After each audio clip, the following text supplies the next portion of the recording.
નમસ્કાર દર્શક મિત્રો, અતરંગી ન્યૂઝ સાથે હું વૈશાલી પવારુ કરીશું નજર આજના સમાચાર પર રાજકોટમાં ચૈત્રી સુદ આઠમના દિવસે પ્રાચીન ધોરણે નવરાત્રી ગરબાનું ભવ્ય આયોજન કરવામાં આવ્યું.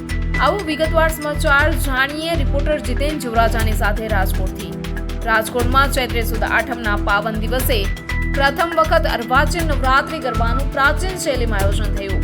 ભારતની સંસ્કૃતિ અને ગરબાના મૂળ મૂલ્યને ઉજાગર કરવા માટે ભરતભાઈ ગઢવીની આગેવાનીમાં સમગ્ર ટીમે ડીજે વિના એટલે કે ડીજે વગર 40 જેટલા પ્રાચીન ગરબાઓ રજૂ કર્યા.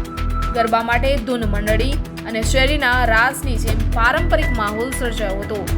ગરબાની શરૂઆત 11 માતાજીની ગોળણીઓ દ્વારા આરતી કરીને કરવામાં આવી હતી અને જૂની પરંપરાઓનું જતન કરવામાં આવ્યું હતું.